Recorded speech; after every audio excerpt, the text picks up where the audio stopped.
So the previous video we have discussed about what is a cluster. It is the number of frequencies, the group of frequencies that we are using, and then the same group of frequencies we are repeating. The group of frequencies is nothing but we are calling as a cluster. So how to, when we are forming a cluster, and we have shown here that we are repeating. For example, you can see here we are repeating the cluster size of k is equal to 7, and how to locate the distance, that is we have to again use the frequency f1 here, and again we have to use the frequency f1 here in this cluster. Means there is a formula to decide how to form a cluster.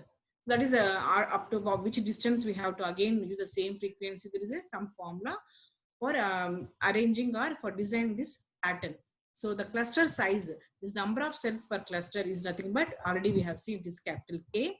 The formula here to find to design a system that will repeat the same group of frequencies, the cluster repetition is done with the help of this formula, that is K is equal to I square plus Ij plus J square, where I and J are integers. Substituting different values of I and J gives the different values of K. So if you want, most popular cluster sizes are generally which that are used are K is equal to 4 and K is equal to 7. Unless otherwise specified, the cluster size that we assume is K is equal to, capital K is equal to 7. So for example, J is equal to 1. The formula simplifies to I square plus I plus 1. So J is equal to 1 means that we travel only, if the J is equal to 1, it indicates the direction of one step in the 60 degrees direction. For example, we will see for the cluster size of K is equal to 7. So for K is equal to 7, J is equal to 1 and I is equal to 2. If you substitute in this equation, I square plus Ij plus J square, I square is 4 plus Ij is 2 into 1 plus J square is 1, it gives the K is equal to 7. So in the case of K is equal to 7, the value of J is 1 and I is 2. So J is equal to 1 means we have already told that it has to move or it has to travel one step in 60 degrees direction like this. So if J is equal to 1 means it has to travel this in this direction of 60 degrees. So I is equal to 2 means we travel exactly 2 steps to the right. So from here we have to travel, for example, it is there here in this way. It has to travel 2 steps and then it has to move to the 60 degrees direction as J is equal to 1. Okay, this is the way how we will design the cluster repetition. So K is equal to 7. For this example only, we will see here to get from the yellow cell. Here we are having, for example, we are taking the yellow cell and we want to repeat this same frequency for the cluster size of K is equal to 7. So for K is equal to 7, I is 2 and J is 1. So I is equal to 2 means we have to move 2 steps to the right. So F1 to here, the 2 steps from here to right is these 2 steps here up to this one.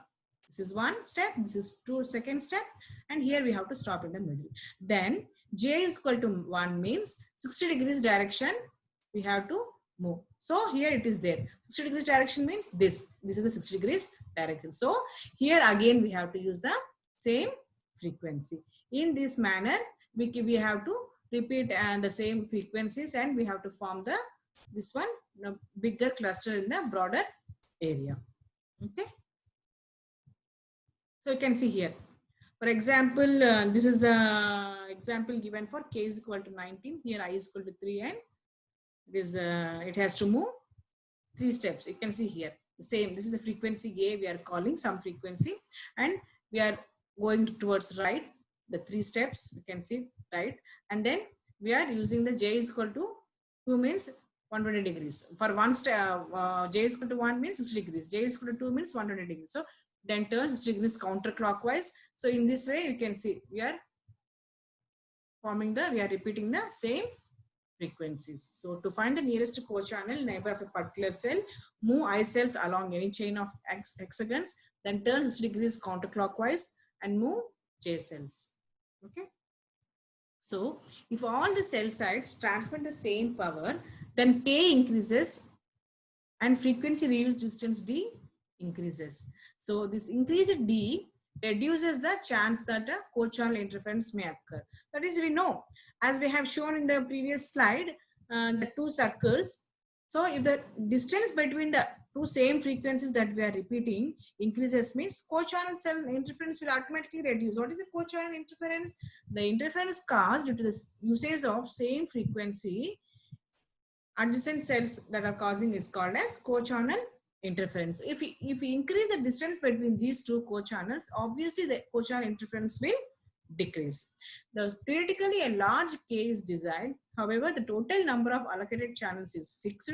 When K is too large, the number of channels assigned to each of K cells becomes small. So if you take the size of the K as large, then the repetition also decreases. So the number of channels that we can assign will become small. So it is not the correct idea of going for K is large.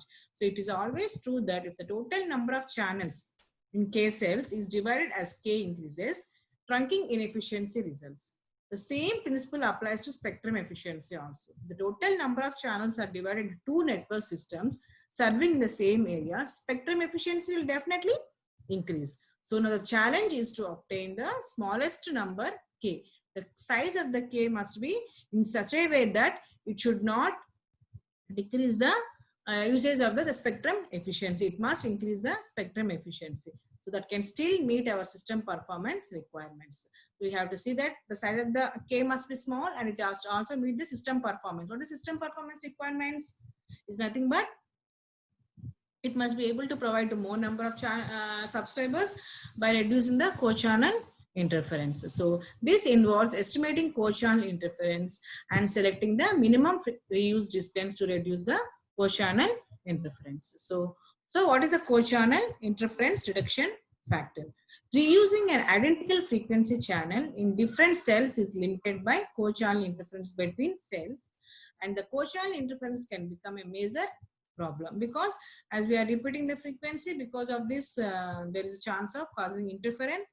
So we have to design a system in such a way that this problem will not arise, or we have to reduce the co-channel interference. So we cannot completely avoid, we can reduce the co-channel interference, and the next slides you will see how to reduce the co-channel interference between the cells. Thank you.